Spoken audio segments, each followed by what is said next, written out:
Hello friends, मैं आशीष स्वागत करता हूं आपके अपने यूट्यूब चैनल पर।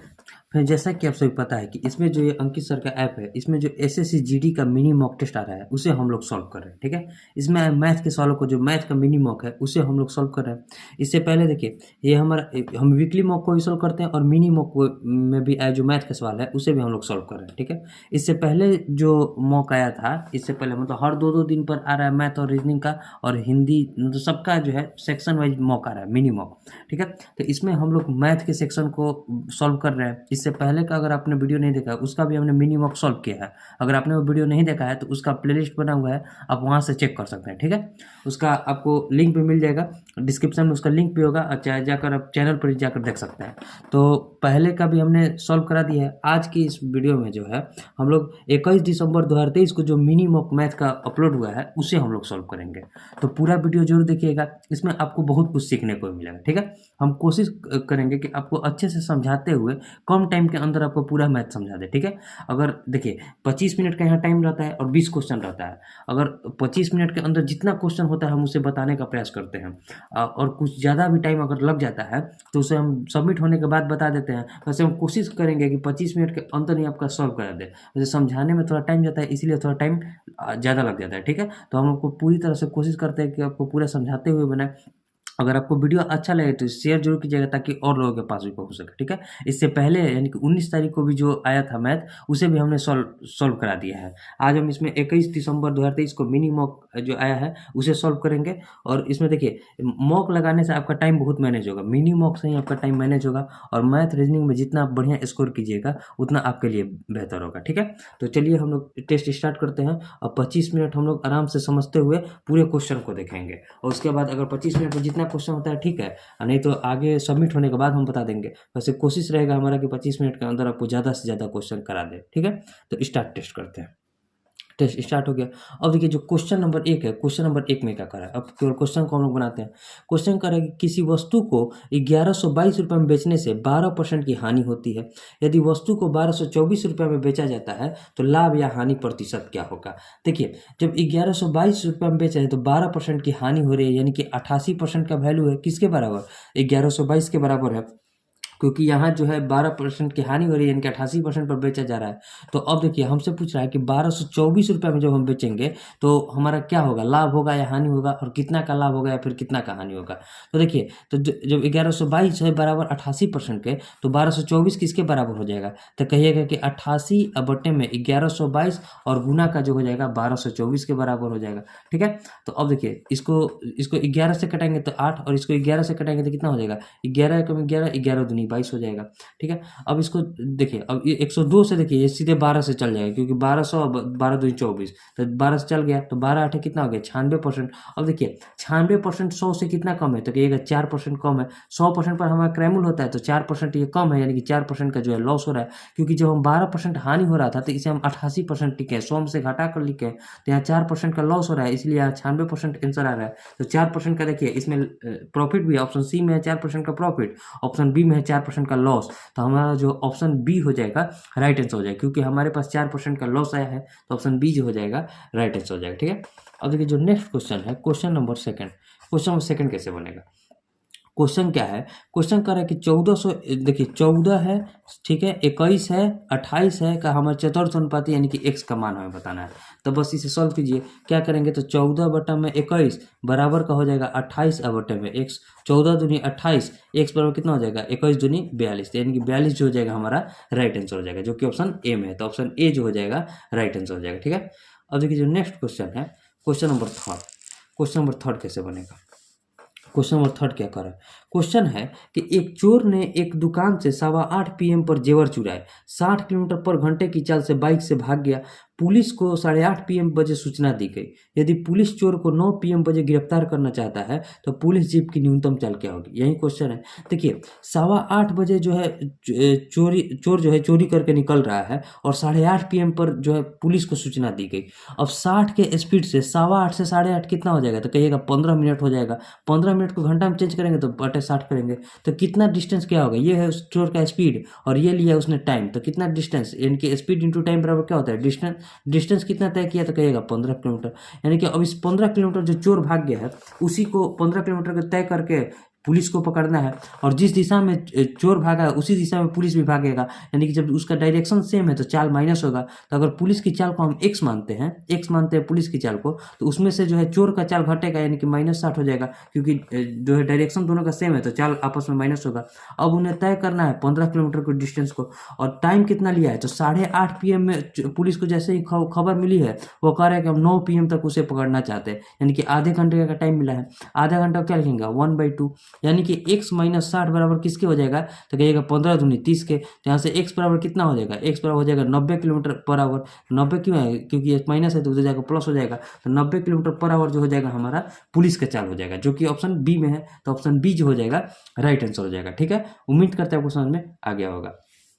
अब देखिए जो नेक्स्ट क्वेश्चन है, क्वेश्चन नंबर 4। क्वेश्चन नंबर 4 को हम लोग सीखते हैं। क्वेश्चन नंबर 4 कैसे बनेगा, क्वेश्चन नंबर 4। ये क्वेश्चन क्या कर रहा है, क्वेश्चन है कि साधारण ब्याज पर दी गई एक धनराशि 2 वर्ष के बाद 9920 रुपया तथा 5 वर्ष के बाद 12800 रुपया हो जाती है। तो हमसे पूछा है वार्षिक ब्याज दर यानी कि रेट हमसे पूछा है।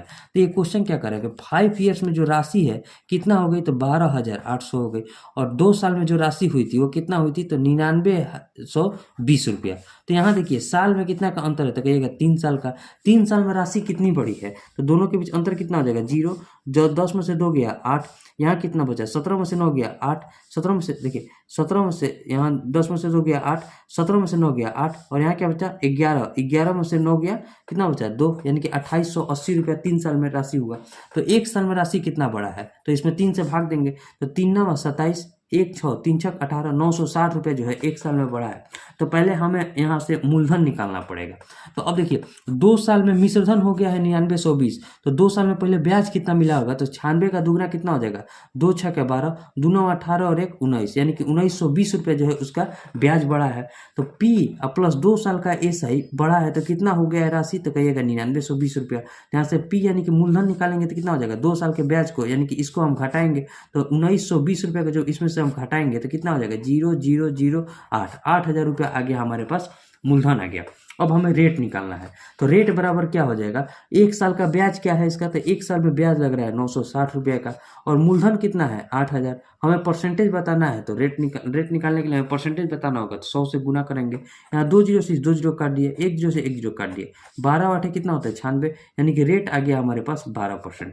12% रेट आ गया, यानी कि ऑप्शन डी जो हो जाएगा राइट आंसर हो जाएगा। ठीक है, उम्मीद करते हैं आपको समझ में आ गया होगा। ठीक है, इसमें कुछ है नहीं, पहले हमें ब्याज निकालना था साधारण ब्याज की कितना 1 साल में मिल रहा है, उसके बाद 2 साल का हम साधारण ब्याज निकाल कर इस 2 साल के मिश्रधन में से 2 साल का साधारण ब्याज घटा दिए, तो हमारे पास मूलधन आ गया। जब हमें मूलधन पता चल गया, ब्याज पता चल गया, तो रेट निकाल दिए। उम्मीद करता है आपको क्वेश्चन समझ में आ गया होगा। ठीक है, अब ये जो नेक्स्ट क्वेश्चन है, क्वेश्चन नंबर 5। क्वेश्चन नंबर 5 को हम लोग देखते हैं।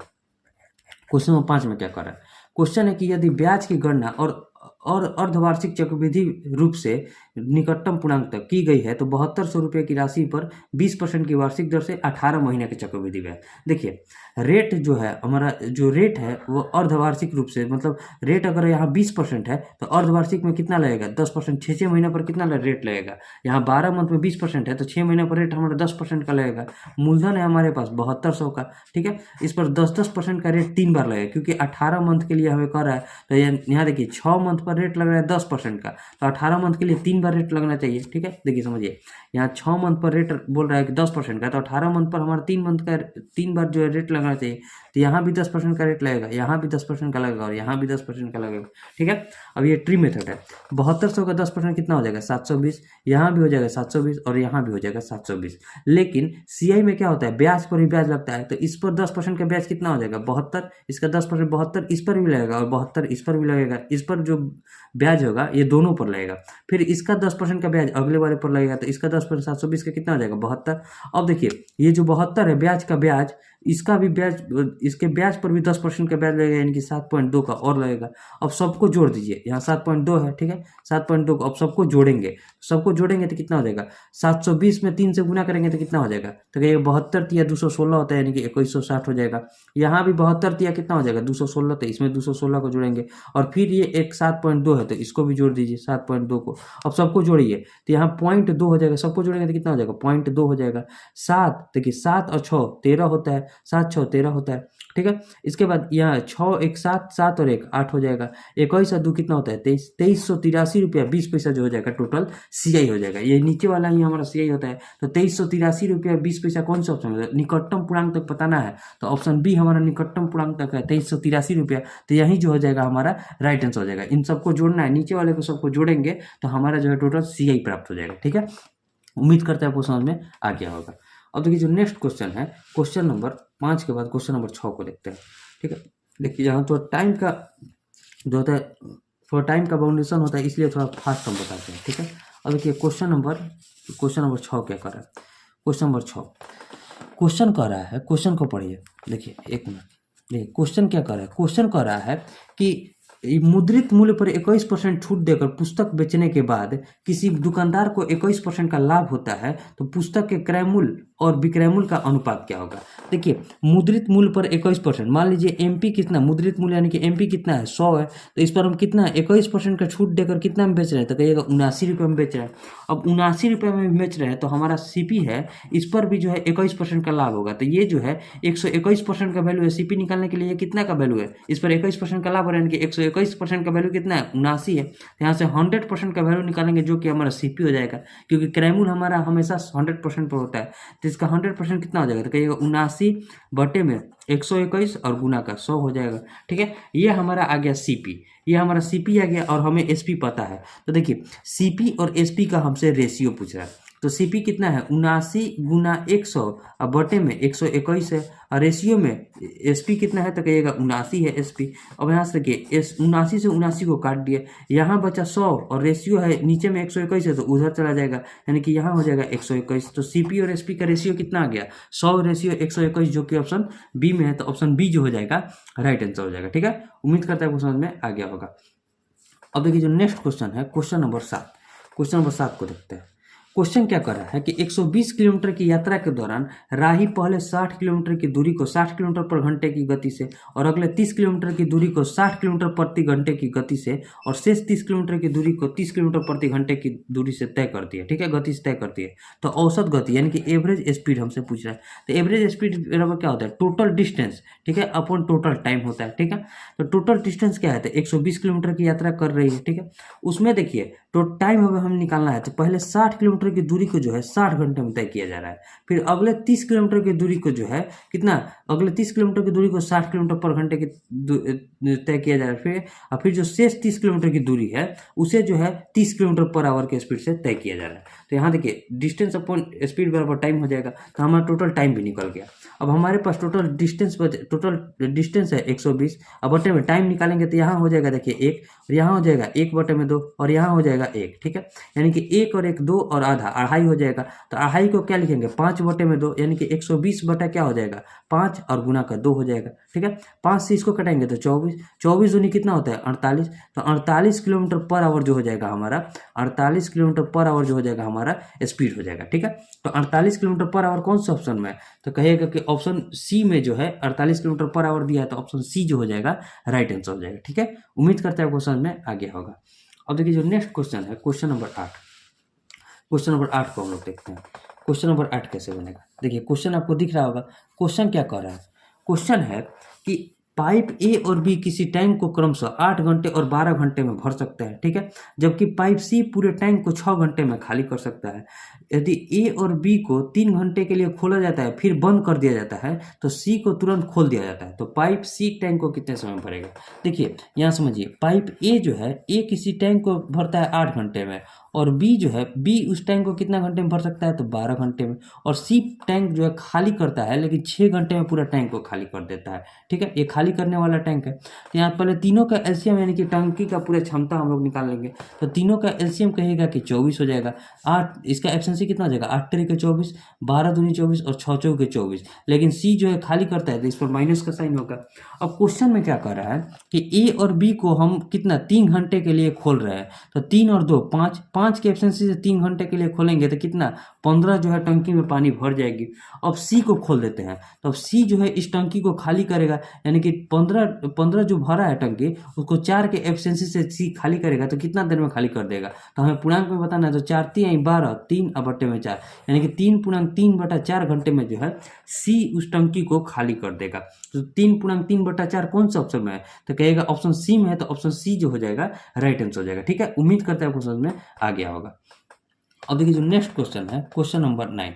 क्वेश्चन नंबर 9 क्या कर रहा है कि 5 के पावर 70 दिया है और प्लस 7 के पावर 70 दिया है, को हमें डिवाइड करना है 74 से, तो हमारा जो है शेषफल क्या बचेगा। देखिए हर एक शिफ्ट में रिमाइंडर का एक क्वेश्चन मतलब शेषफल का क्वेश्चन रह रहा है। तो इसमें देखिए, इसमें अगर पहले हम लोग क्या चेक करते हैं कि इस जो नीचे वाले से भाग दे रहे हैं इसमें +1 या फिर -1 कोई आ जाए तो हमारा जो है आसानी हो जाता है।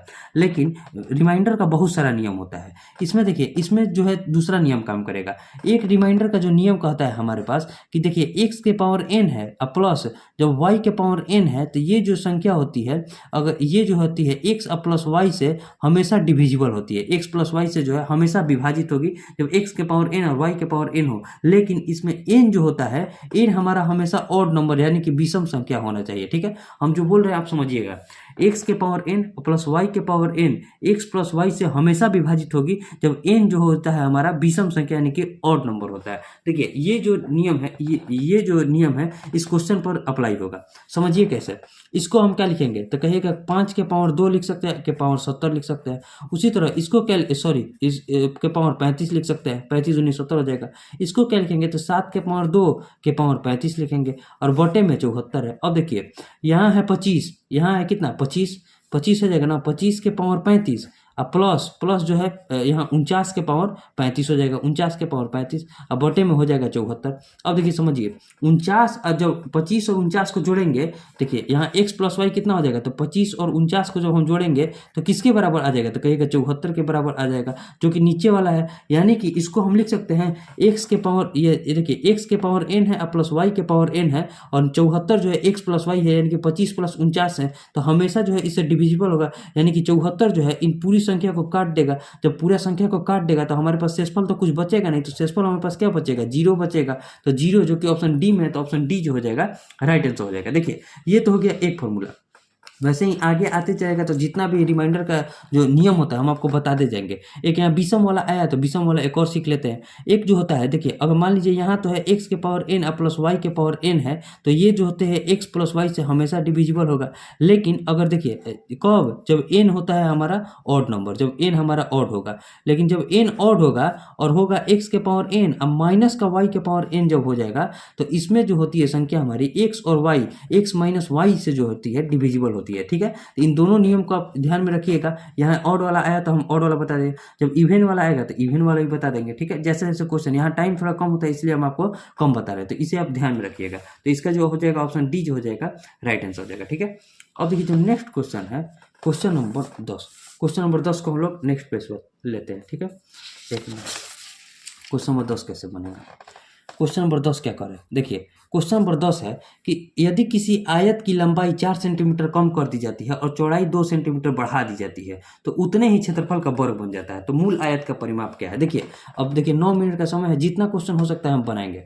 देखिए इसमें क्या कर रहा है कि किसी आयत की लंबाई यहाँ है कुछ, मान लीजिए यह आयत है और वहीं आयत में कुछ कमी और बढ़ाने पर जो होता है वर्ग बन जाता है। क्या होता है वर्ग, वर्ग में क्या होता है, सभी भुजा एक दूसरे से बराबर होती है और इसमें जो होता है लंबाई बराबर होता है और यहाँ चौड़ाई बराबर होता है, मतलब लंबाई और चौड़ाई का गुणज होता है। इसमें क्या कर रहा है, मान लीजिए लंबाई l है और चौड़ाई b है। ठीक है, और यहाँ जो है जब लंबाई में हम 4 की कमी कर रहे हैं और चौड़ाई में 2 की वृद्धि कर रहे हैं। ठीक है, यही क्वेश्चन है। वर्ग में क्या होता है, सभी भुजा आपस में बराबर होती है, तो यहाँ जो होता है दोनों का क्षेत्रफल यानी कि इसका जो एरिया होगा और इसका एरिया जो होता है आपस में जो है बराबर है, यही क्वेश्चन में कर रहा है। अब देखिए समझिए क्वेश्चन में जब यह कर रहा है तो इसमें देखिए पहले वर्ग में क्या होता है, वर्ग का नियम क्या है कि दोनों का भुजा आपस में बराबर होगा, यानी कि l-4 बराबर किसके होगा, तो b+2 के बराबर होगा। ठीक है, तो यहाँ से l-b बराबर किसके हो जाएगा, तो कहिएगा 6 के बराबर हो जाएगा। ठीक है, अब इन दोनों का जो है एरिया बराबर है, दोनों का एरिया बराबर है, तो आयत का एरिया क्या होता है, लंबाई गुना चौड़ाई होता है। ठीक है, और जो वर्ग का होता है, वर्ग में भी इस भुजा का स्क्वायर हो जाएगा, तो दोनों भुजा बराबर है, तो इसमें हो जाएगा l-4 इंटू b+2 हो जाएगा। ठीक है। अब इसको सॉल्व कीजिए। इसको जब सॉल्व करेंगे तो क्या कर लिखेंगे, एल बी, इसमें इससे गुना करेंगे और इसमें इससे गुना करेंगे तो यहाँ हो जाएगा +2l, ठीक है। अब -4b, 4b अब माइनस का 8 हो जाएगा, ठीक है। इसमें गुना गुना कर दिए और बराबर किसके हो गए थे, एल बी के। यहाँ से एल बी से एल बी कट गया यानी कि माइनस हो गया। अब हमारे पास बचा, देखिए अब हमारे पास बचा 0 बराबर 2l -4b माइनस का 8 बचा, ठीक है। तो अब यहाँ एल को देखिए, 8 को हम इधर लाते हैं तो ये क्या हो जाएगा, 2l -4b बराबर का 8 हो जाएगा। 2 से सबको काट देंगे तो l -2b बराबर 4 हो जाएगा। ये हमारा हो गया समीकरण। अब हमें एल और बी निकालना है क्योंकि हमें परिमाप पूछा है। तो ये हो गया हमारा समीकरण सेकेंड, और ये जो हुआ था हमारा समीकरण फर्स्ट हुआ था। यहाँ से जब हम देखिए, यहाँ से हम l - b, इसको यहाँ हम लिख देते हैं ताकि आसानी होगा। तो l - b बराबर क्या लिख देंगे, 6 हो जाएगा।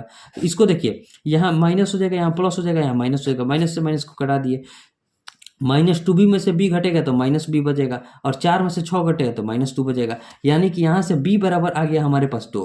जब b बराबर 2 आ गया तो a का मान देखिए, तो l का मान कितना हो जाएगा, l - b बराबर 6 है। तो यहाँ से b का मान जब 2 आ गया तो l बराबर कितना हो जाएगा, तो 2 और 6 8 हो जाएगा। इसमें b का मान जब 2 रखेंगे तो l का मान कितना आ गया, 8। अब हमारे पास l का मान पता चल गया 8 और b का मान पता चल गया 2। तो हमें आयत का परिमाप क्या होता है, 2 × l + b होता है, ठीक है। 2 × l + b, तो 2 × क्या लिखेंगे, 8 और 2 को जोड़ेंगे तो कितना हो जाएगा, 10 हो जाएगा। 10 दूनी कितना हो जाएगा, 20 सेंटीमीटर। तो 20 सेंटीमीटर जो हो जाएगा हमारा आयत का परिमाप हो जाएगा। देखिए इसे समझाने में इतना टाइम जा रहा है और ऐसे क्वेश्चन में दम नहीं है। हम सोचे, देखिए क्वेश्चन ये बहुत बढ़िया है, ये सब क्वेश्चन जो है प्रीवियस ईयर का क्वेश्चन, और बढ़िया बढ़िया एग्जाम में ये सब क्वेश्चन पूछा जाता है, ठीक है। तो आप में भी पूछा गया है, तो ऐसा नहीं है कि 1-2 क्वेश्चन आप में बढ़िया पूछा ही जाएगा, उसे ही आपको बनाना है। तो ये क्वेश्चन बहुत बढ़िया था और हम आपको पूरा समझाने का प्रयास किया। उम्मीद करते हैं आपको सारे क्वेश्चन, ये क्वेश्चन जो है समझ में भी आया होगा, ठीक है। अब देखिए जो नेक्स्ट क्वेश्चन है, क्वेश्चन नंबर 11। क्वेश्चन नंबर 11 को हम देखते हैं। क्वेश्चन नंबर 11 कैसे बनेगा, तो ये क्वेश्चन नंबर 11 क्या कर रहा है कि किसी कक्षा में निश्चित संख्या में छात्रों का औसत वजन 55.5 kg है। यदि 60 kg औसत वजन वाले 4 छात्र कक्षा में शामिल होते हैं तो कक्षा में सभी छात्रों का औसत वजन 360 ग्राम बढ़ जाता है। तो शुरू में कक्षा में कितने छात्रों की संख्या थी, हमें शुरुआत में पूछ रहा है। मान लीजिए शुरुआत में n छात्र थे, तो उन सबका औसत वजन कितना था, 55.5। अगर 55.5 का ही सब आता तो औसत पर कोई प्रभाव नहीं पड़ता, लेकिन सभी आए कितने हैं, 60 kg के आए हैं। 60 kg के कितने लोग आए हैं, 4 लोग आए हैं। तो कितना एक्स्ट्रा आए हैं, तो कहिएगा कितना एक्स्ट्रा वजन लेकर आए हैं।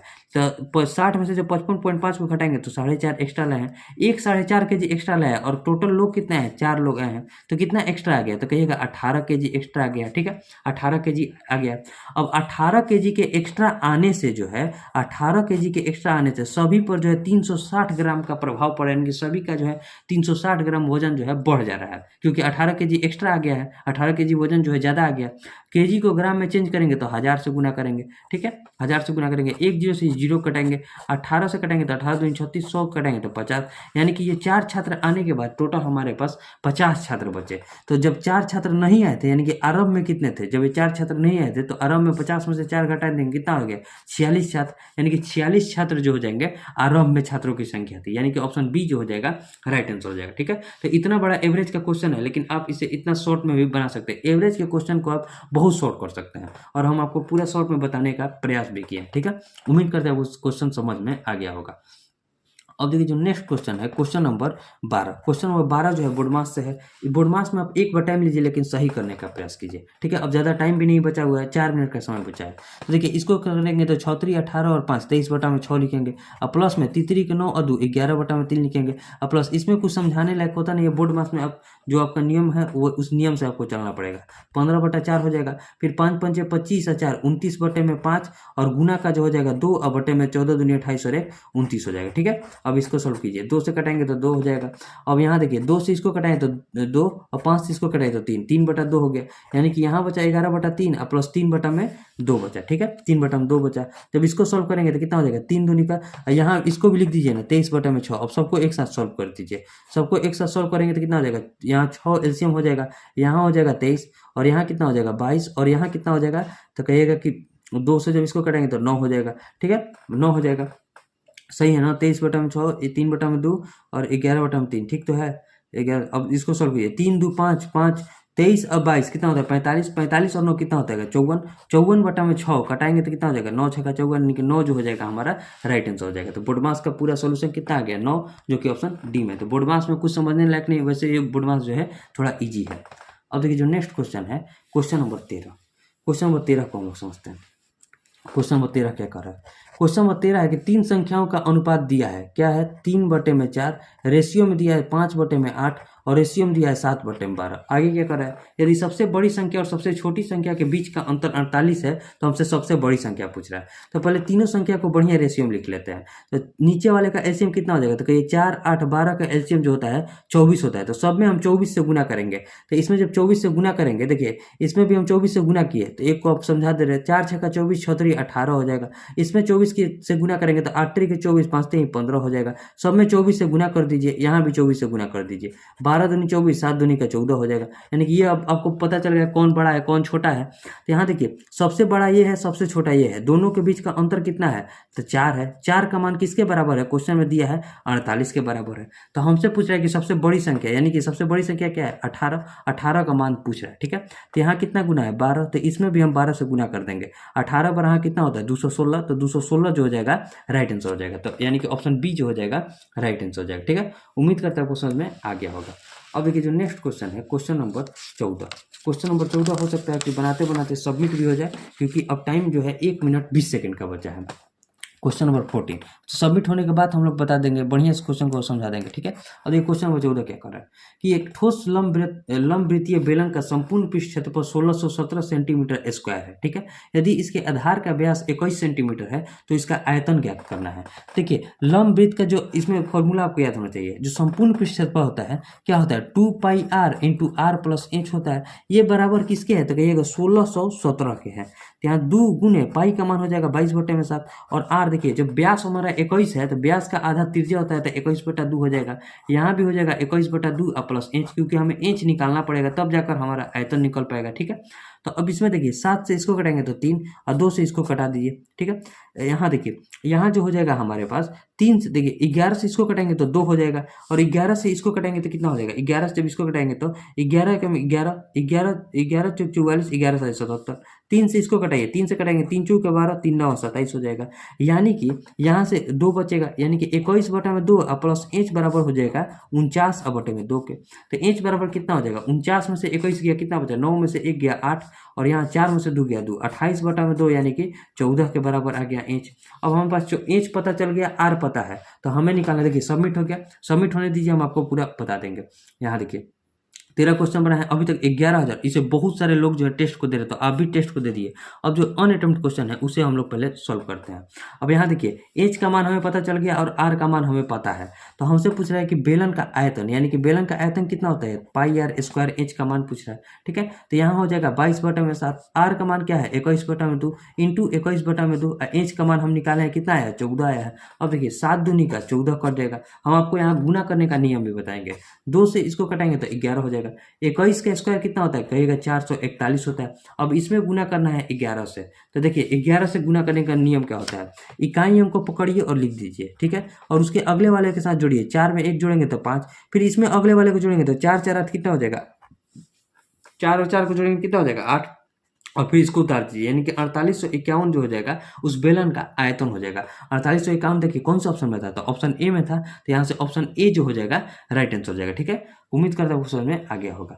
अब देखिए जो नेक्स्ट क्वेश्चन है क्वेश्चन नंबर 15, क्वेश्चन नंबर 15 को देखते हैं। क्वेश्चन नंबर 15 कैसे बनेगा, क्वेश्चन नंबर 15 देखिए क्वेश्चन क्या कर रहा है कि 6 अंकों की सबसे बड़ी संख्या कौन सी है जिसे 16, 24, 72 और 84 से प्रत्येक से विभाजित करने पर शेषफल 15 बचता है। देखिए इसमें ये भी क्वेश्चन बहुत बढ़िया है, इसमें आपको बहुत कुछ देखिए सीखने को मिलेगा। पहले देखिए 16 है, 24 है, 72 है और 84 है। अब हम आपको बढ़िया से टाइम लेकर पूरा बढ़िया समझाएंगे। अब इसका पहले हमें एलसीएम निकालना पड़ेगा कि वैसे कौन सी तीनों से जो है सबसे कम सबसे छोटी संख्या कौन होगी जो सबसे कटेगी चारों से, तो इसका एलसीएम हो जाएगा। एलसीएम निकालने का ट्रिक देखिए, 12 में 7 से गुना करेंगे तो 12 7 84 होता है।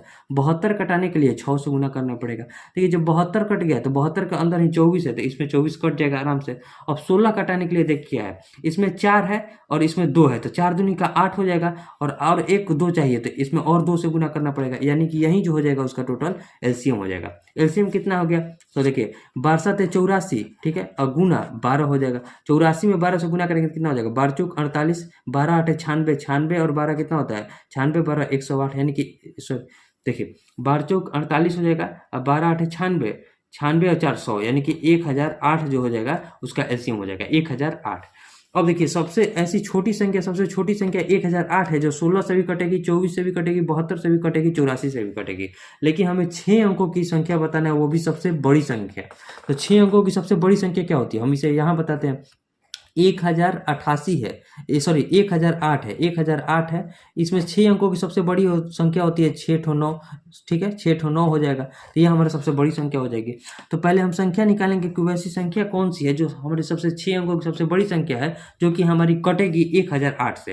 तो यहाँ देखिए 1008 9 ये कितना हो जाएगा, तो कहिएगा 9072 हो जाएगा। इसमें गुना करने में तो कुछ है नहीं, 9072 हो जाएगा। 9 में से 2 गया 7 हो जाएगा, 9 में से 7 गया 2 हो जाएगा। यहाँ क्या बचेगा, 927 बचेगा। और यहाँ एक 9 को और उतार लेंगे, यहाँ 5 है, 3 2 5 है, एक और 6 हो जाएगा, ठीक है, 3 2 5, और फिर 9 से ले जाएंगे तो कितना हो जाएगा, 9072 हो जाएगा, क्योंकि 1000 में 9 से गुना करेंगे तो 9000, 8 से गुना करेंगे 9072 हो जाएगा, ठीक है।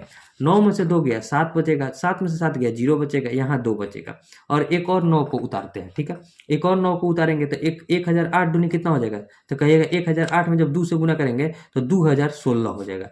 2016 को आप देखिए, 2016 कितना, 9 में से 6 गया 3, 7 में से 1 गया, देखिए 9 में से 6 गया 3, 7 में से 1 गया, कितना बचा 6, यानी कि 63 हमारा शेषफल बच गया। अब इस 6 to 9 में से जब इस 63 को हटा देंगे तो वैसी संख्या हमारे पास प्राप्त होगी जो 1008 से विभाजित होगी, यानी कि 1 2 3 4 5 6 में से जब 63 को घटा दिए तो कितना बचेगा, 9 में से 3 गया 6, ठीक है, 9 में से 3 गया 6, और 9 में से 6 गया 3, यहाँ 1 2 3 4 इतना को उतार दिए, यानी कि ये जो संख्या हमारे पास बची ये हमारी इस सबसे विभाजित हो जाएगी।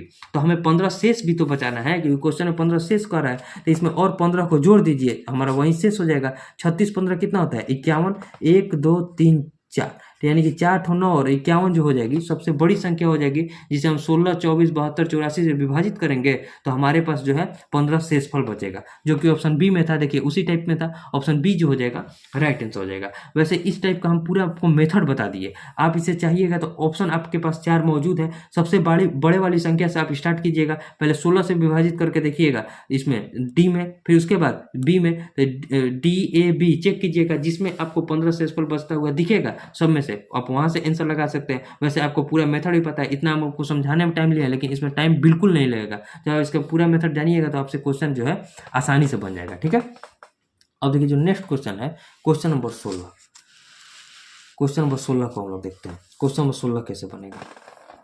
क्वेश्चन नंबर 16 देखिए क्वेश्चन क्या कर रहा है। क्वेश्चन है कि एक गांव की जनसंख्या में प्रथम वर्ष 10% की वृद्धि होती है और दूसरे वर्ष में जो है इसकी जनसंख्या में 12% की कमी हो जाती है, तो दूसरे वर्ष के अंत में उस गांव की जनसंख्या 14,520 थी, तो पहले वर्ष के आरंभ में उस गांव की जनसंख्या क्या है। देखिए मान लीजिए पहले वर्ष के आरंभ में उस गांव की जनसंख्या x थी, तो पहले 10% की वृद्धि हुई तो 10 से जनसंख्या कितनी होगी 11/10, फिर जो है 12% की कमी हुई तो जनसंख्या कितना हो गया 88/100 हो गया, तो जनसंख्या बचा कितना, उसके बाद 14,520 बचा, तो हमें x का मान बताना। देखिए 11 से इसको कटेंगे तो कितना हो जाएगा 8, और 11 से इसको कटेंगे तो कितना हो जाएगा कि 11 कम 11, ठीक है, 3 5 11 3 33, 11 दूनी 22, फिर 8 से देखिए, फिर 11 से इसको कटेंगे तो 12 11 132 होता है, 120 हो जाएगा, 8 से इसको कटेंगे तो 15 हो जाएगा, 15 8 20 होता है, यानी कि x बराबर कितना हो जाएगा 15 पर जो है 2 और 1 3 0, यानी कि 15,000 जो हो जाएगी आरंभ में गांव की जनसंख्या थी। तो 15,000 देखिए कौन सा ऑप्शन में था, तो ऑप्शन सी जो हो जाएगा राइट आंसर हो जाएगा, ठीक है। उम्मीद करते हैं क्वेश्चन में आ गया होगा। अब देखिए जो नेक्स्ट क्वेश्चन है क्वेश्चन नंबर 17, क्वेश्चन नंबर 17 को देखते हैं। ये क्वेश्चन क्या कर रहा है कि 60 किलोमीटर पर घंटे की चाल से चलती हुई एक ट्रेन उसी दिशा में 24 किलोमीटर पर आवर की चाल से चलती एक दूसरी ट्रेन को जो है 30 सेकंड में पार करती है, तो दोनों ट्रेनों की लंबाई का योग क्या होगा। देखिए कोई भी ट्रेन किसी दूसरी ट्रेन को पार करेगी तो अपनी लंबाई और उस ट्रेन की लंबाई दोनों को पार करेगी, और दोनों का योग ही हमसे पूछ रहा है। तो मान लीजिए एक ट्रेन की लंबाई है x और दूसरे ट्रेन की लंबाई है y, इन्हीं का योग हमसे पूछ रहा है। तो योग देखिए ये हो गया ट्रेन का डिस्टेंस, डिस्टेंस क्या हो गया, ये ट्रेन इतना डिस्टेंस तय करेगी, तो डिस्टेंस बराबर जो होता है दोनों का स्पीड में जो है उसमें हम टाइम से गुना करेंगे। अब देखिए उसी दिशा में ट्रेन चल रही है तो दोनों का चाल आपस में माइनस होगा। एक ट्रेन की चाल है 60 और दूसरी ट्रेन की चाल है 24, तो दोनों का ट्रेन की चाल आपस में माइनस होगा। और एक दूसरे को पार करने में जो है 30 सेकंड का टाइम ले रही है, 30 सेकंड का टाइम ले रही है, लेकिन ये जो है किलोमीटर पर आवर में है। तो ये जब किलोमीटर पर आवर में है तो इसको पहले हमें मीटर पर सेकंड में चेंज करना पड़ेगा, क्योंकि ये 30 सेकंड में है, ठीक है। तो 60 में से 24 कटेगा तो 36 हो जाएगा। मीटर पर सेकंड में चेंज करेंगे तो 5/18 से गुना करेंगे और गुना 30 सेकंड है। 18 दूनी 36 हो गया, 5 दूनी 10, 10 30 में गुना करेंगे तो कितना हो जाएगा 300 मीटर। तो 300 मीटर जो हो जाएगा दोनों ट्रेन के लंबाई का योग हो जाएगा, ठीक है। तो 300 मीटर देखिए कौन सा ऑप्शन में था, तो ऑप्शन बी जो हो जाएगा राइट आंसर हो जाएगा 300 मीटर। ऑप्शन सी में भी 300 किलोमीटर है, तो इसे आप ध्यान में रखिएगा, तो ऑप्शन बी जो हो जाएगा राइट आंसर हो जाएगा। किलोमीटर वाला आंसर नहीं होगा, कभी भी आंसर आएगा तो मीटर में आएगा, क्योंकि मीटर पर सेकंड में चेंज किया है, ठीक है। अब देखिए जो नेक्स्ट क्वेश्चन है क्वेश्चन नंबर 18, क्वेश्चन नंबर 18 को देखते हैं।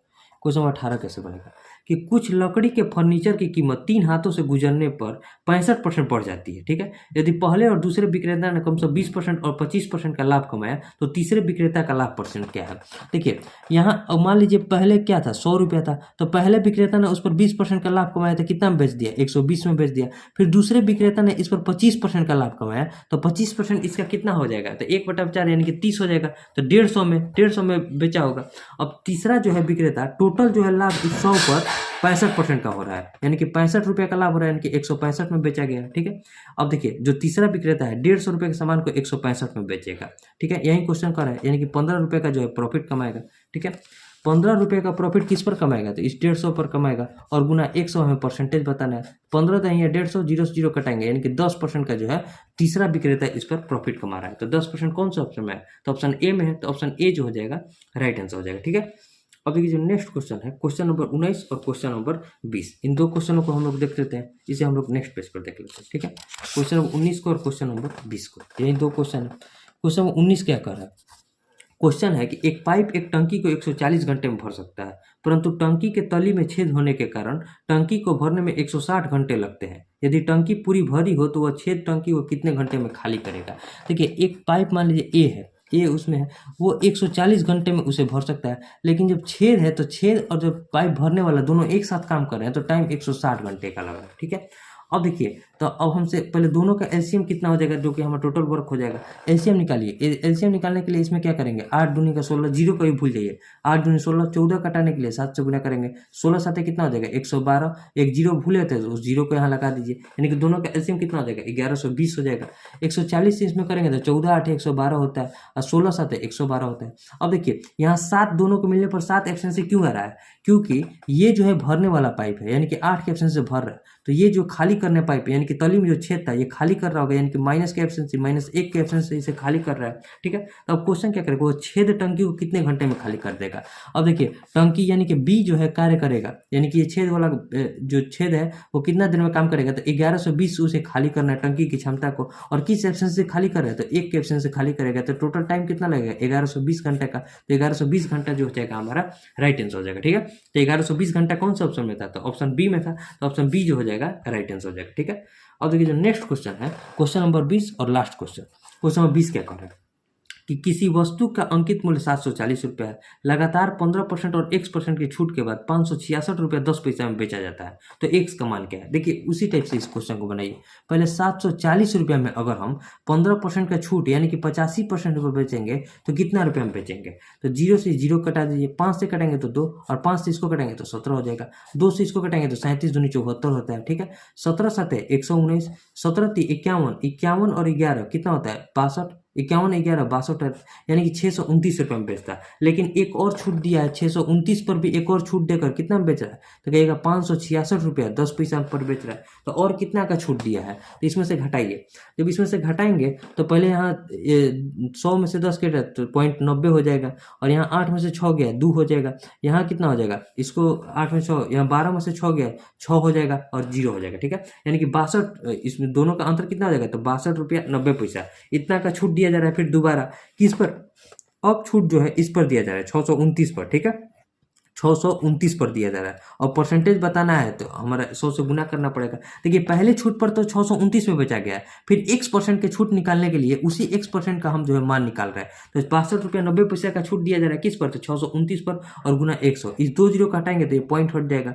अब देखिए 629 दहिया कितना हो जाएगा 6290, यहाँ 10 मरत में पूरा कट जाएगा, तो 10% का जो है दूसरी छूट दिया जा रहा है। तो 10% कौन सा ऑप्शन में था, तो ऑप्शन बी में था, तो ऑप्शन बी जो हो जाएगा राइट आंसर हो जाएगा। ठीक है, अब हम आपको जो है पूरा हम जो है 20 क्वेश्चन आपको बता दिए हैं। ठीक है, अब 20 क्वेश्चन बताए हैं, तो टोटल आप देख लेते हैं कितने लोगों ने इस टेस्ट को दे दिया है। तो देखिए 11,054 लोगों ने इस टेस्ट को, बहुत सारे लोग दे रहे हैं, लगभग 1 लाख लोग दे रहे हैं। रीजनिंग के भी टेस्ट को दे रहे हैं, हिंदी को भी। तो आप इस टेस्ट में जरूर दीजिए। आपका टाइम कितना भी क्वेश्चन आपसे बन रहा है, 10 क्वेश्चन 12 क्वेश्चन जितना बन रहा है बनाइए, और आप जितना भी प्रैक्टिस करते जाइएगा आपका आगे क्वेश्चनों की संख्या जो है बढ़ते जाएगा। वैसे जब आप खुद से बनाइएगा तो आपका टाइम और कम लगेगा। यहाँ तो आपको समझाते हैं इसीलिए इतना टाइम लग जाता है, नहीं तो अगर खुद से बनाइएगा मतलब आपका कंसेप्ट क्लियर रहेगा, और हम भी खुद से बनाएंगे तो बहुत कम टाइम में इस सारे क्वेश्चन को हम बना देंगे। ठीक है, तो उम्मीद करते हैं आपको सारे क्वेश्चन समझ में आए होंगे, और किसी भी क्वेश्चन में डाउट रहता है तो उसे कमेंट कीजिएगा, हम बताने का प्रयास करेंगे। वैसे हम कोशिश करते हैं आपको कि सारा क्वेश्चन समझ में आ जाए। अगर एक बार में आपको समझ में नहीं आता है तो आप उसे दोबारा देखिए जिस क्वेश्चन में आपको प्रॉब्लम होती है,